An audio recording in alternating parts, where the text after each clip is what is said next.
dag skal vi ordne lidt ved gæstene, fordi at deres roning ikke rigtig har lykkes i år. Vi skal have priklet nogle af de planter, vi så tidligere, og have plantet en hel masse ud.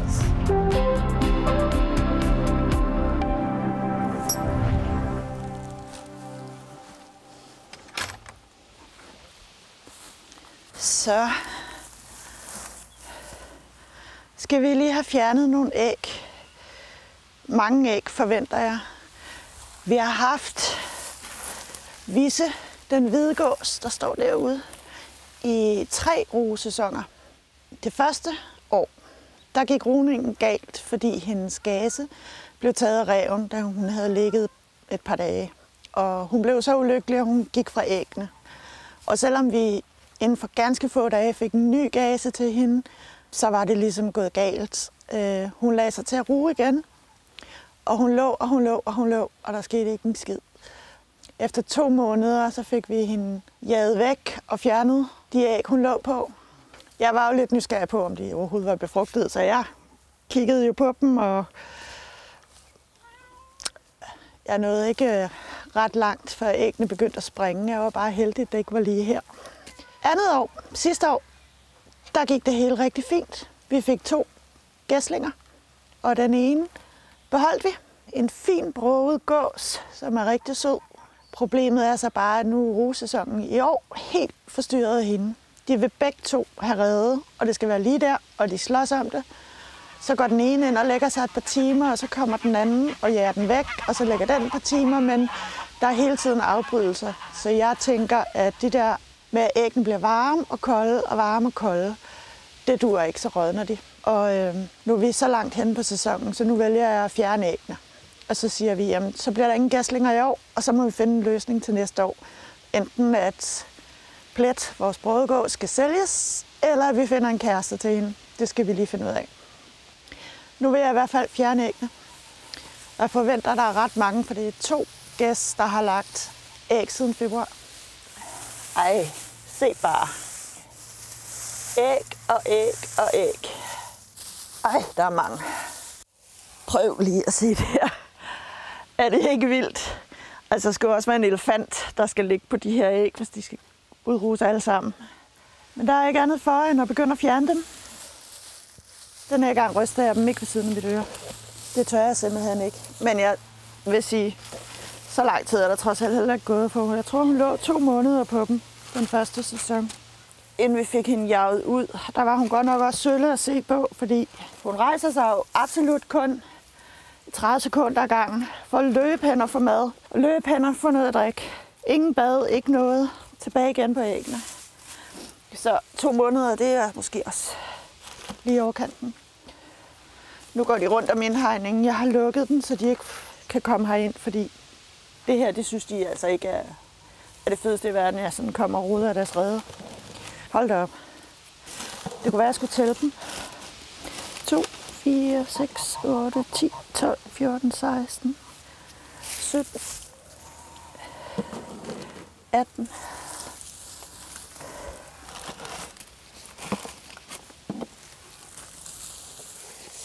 Der var rigeligt mange æg her, 64, men det er ikke det hele, fordi jeg har faktisk gjort et andet forsøg, hvor jeg bare har flyttet nogle æg over i en anden rede, for at prøve at overtale en af dem til at skifte rede.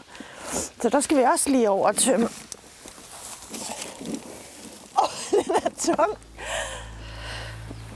Videre til næste.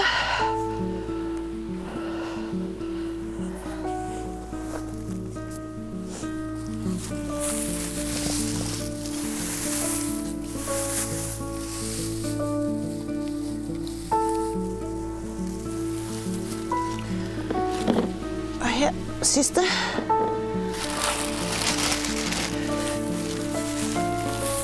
Ja, 35 æg har de lagt hver, cirka. Det ville være blevet til en masse gæslinger, men sådan bliver det ikke i år.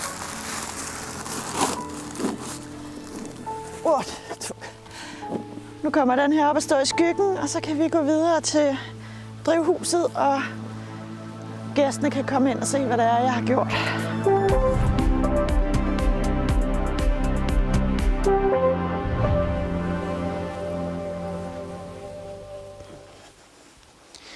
Nu kan vi lige lukke damerne lidt ud.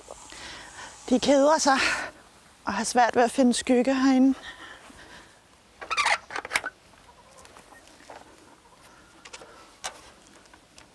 Så åbner jeg også på den anden side, fordi gasen han kan godt være lidt sur. Og hvis han får jagtet dem op i et hjørne, så er det ikke så godt. Så jeg åbner på den anden side, så de kan løbe fra ham. Ja.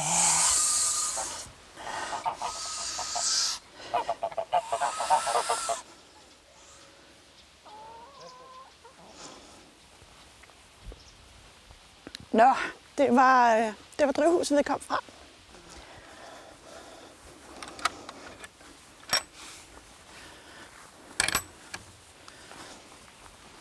Så har jeg gjort klar her til at prikle, men inden vi kan komme i gang med det, skal vi lige have båret alle planterne ud fra drivhuset. Det er en daglig aktivitet, der har stået på den sidste uges tid, for at gøre planterne lidt klar til at skulle leve uden for det beskyttede område, som drivhuset er. Det starter vi med. Bakkerne ind og ud.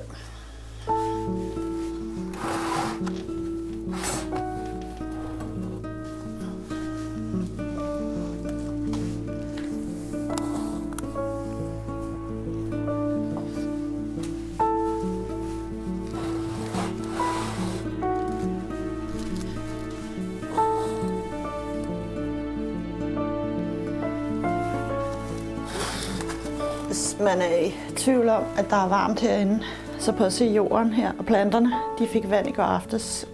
Det er 12 timer siden, og de er allerede helt tørre.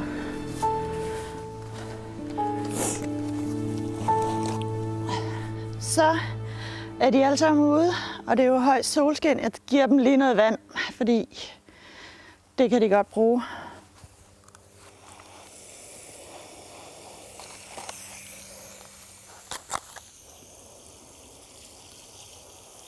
Jeg har priklet rigtig mange ting i forvejen, men der er nogle stykker, der stadig mangler.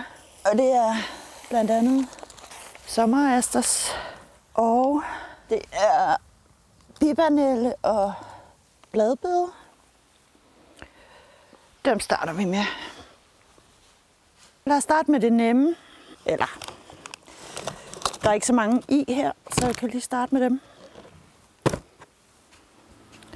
Typisk mig, så har jeg glemt min priklepind oppe i huset, så pause.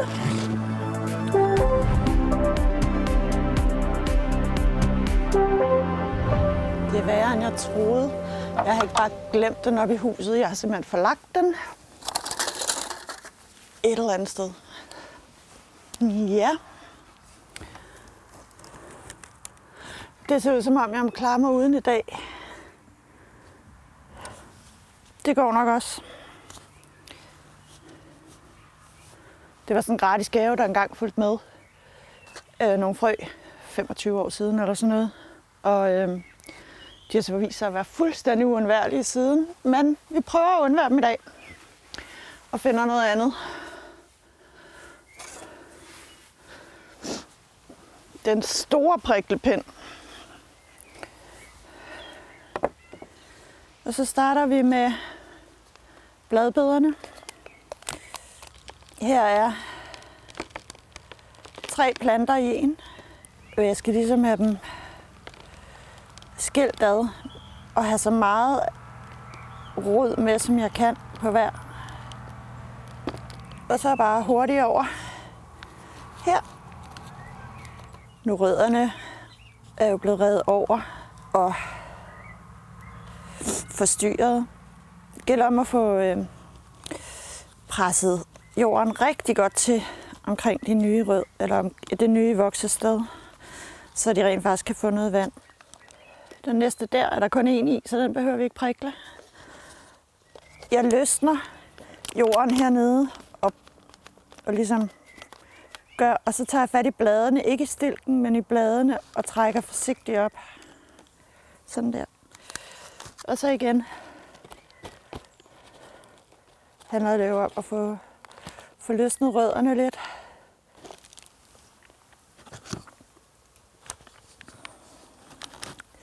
Den er altså ikke lige så god som min lille grønne priklepind. Det er en katastrofe, hvis den faktisk skal væk.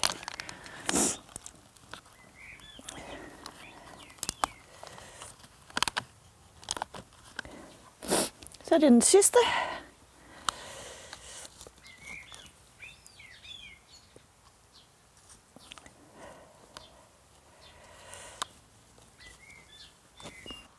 Ja, det var bladbederne.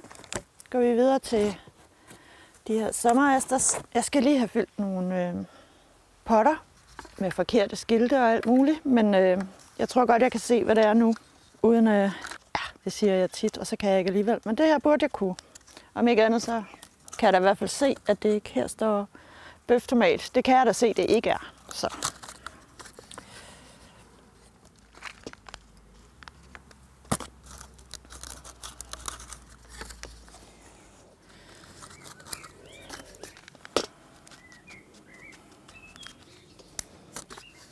Der er 2 her i den første.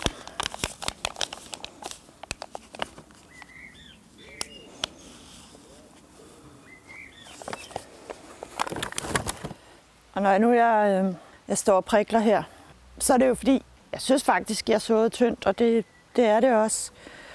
Men der kommer jo mange planter, mange flere, end jeg faktisk skal bruge. Men jeg har potterne, jeg har jorden, så jeg prikler dem alligevel, og så må vi jo se, om vi kan finde et sted, hvor vi kan proppe dem ned i haven. Jeg kan godt se, at der bliver mange her. Det var 2 her, ikke? Bliver til 6. Men nej, ja. Som sagt, ellers kan man altid give dem væk. Der er sikkert en svigerinde eller en svigermor eller noget andet, som gerne vil have dem. Hvis man kommer tæt på her, så kan man se, at de her første kimblade, de ser lidt træls ud. Og så kan man godt tænke, åh nej, hvad sker der nu med den stakkels plante? Men det er helt almindeligt. Altså de der kimblade, de visner væk i løbet af det første stykke tid, når først de rigtige blade er kommet. Så giver vi lige dem her lidt vand i bunden.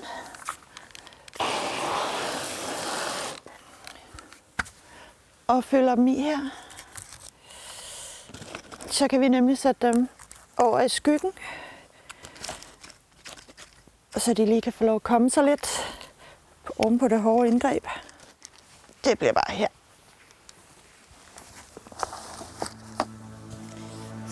Så kan vi komme videre med at plante ud.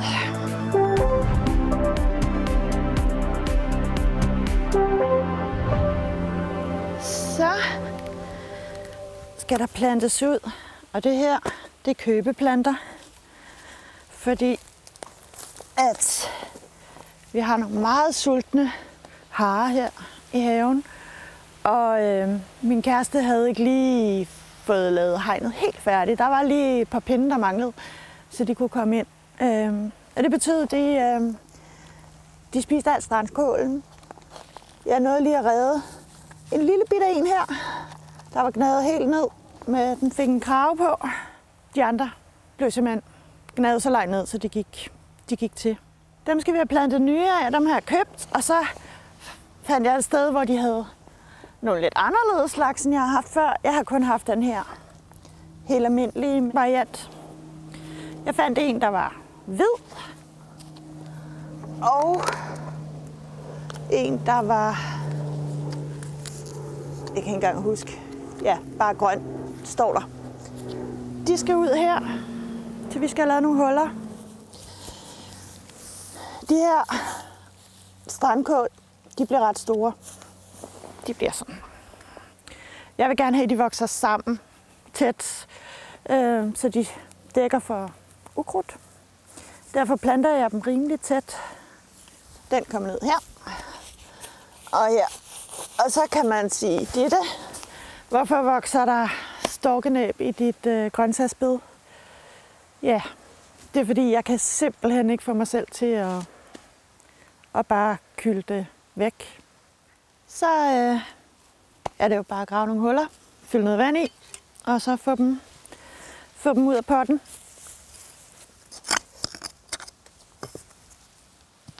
Sten til gangen. Jeg vander godt. Jeg har ikke regnet her i 3 uger, så det er godt at få vandet det godt igennem, inden man sætter planten. Lad det trække ned, inden man sætter planten. Så er der lidt at starte med. Den næste, så tror jeg, vi sætter den sidste her. Det er jo nogle lidt store planter.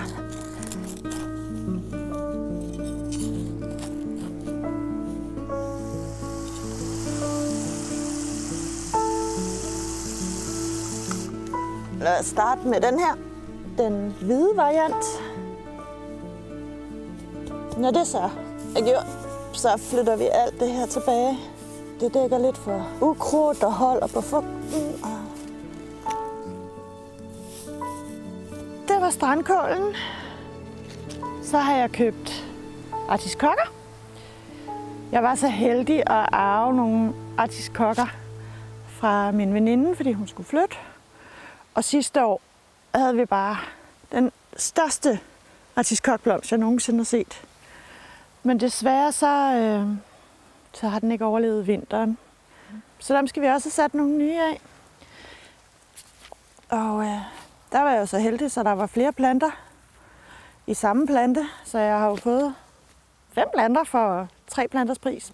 Det er jo meget godt. De skal herover stå. Så vi skal lige have revet vårsalaten op. Den er færdig, og vi tror ikke, der er så meget vårsalat i haven, så at det er lidt lige meget, om de får lov at sætte frø her. Og der er det jo bare det samme om igen. Grave nogle huller, vande dem, sætte dem ned.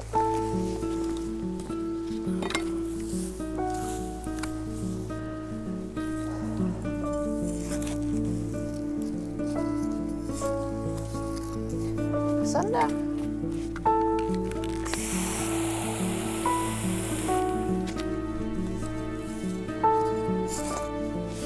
Vi trænger til regn. Det har de heldigvis også slået, vi får i næste uge. Så er det jo bare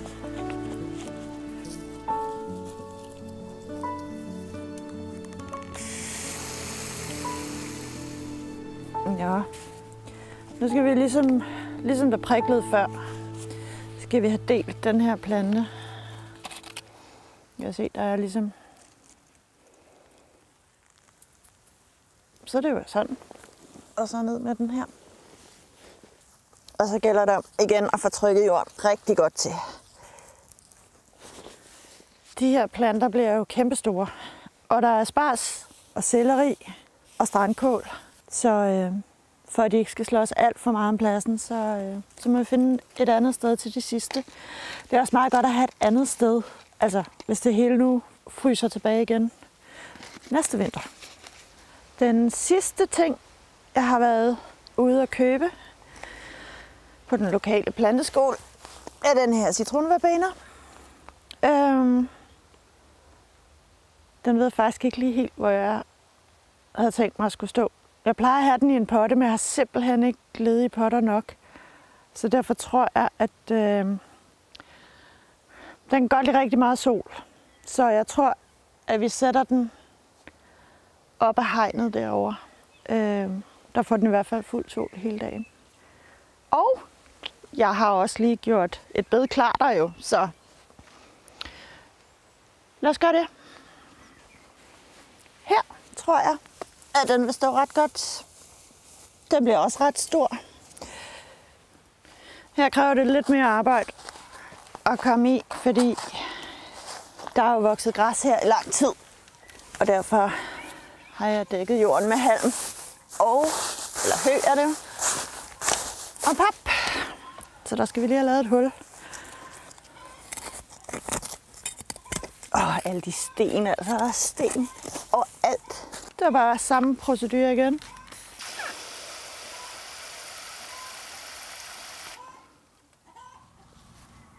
Og så er det verbenaen, som jeg har fået ned på min lokale planteskole, selvom der faktisk var lukket.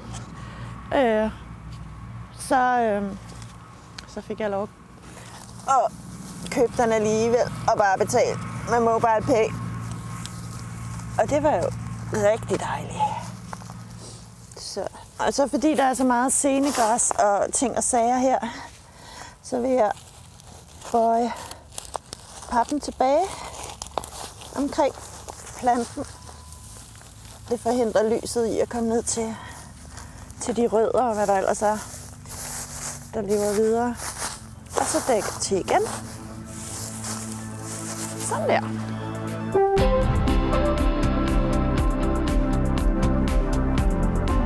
Så har vi fået fjernet æggene fra gæstene. Vi har fået priklet nogle sommerblomster og andet. Og er begyndt på udplantningen. Så nu kan vi kun bede og håbe til, at der også vil komme noget regn. De har lovet os det, men jeg ved jo ikke, om det rent faktisk kommer til at ske. Det håber jeg.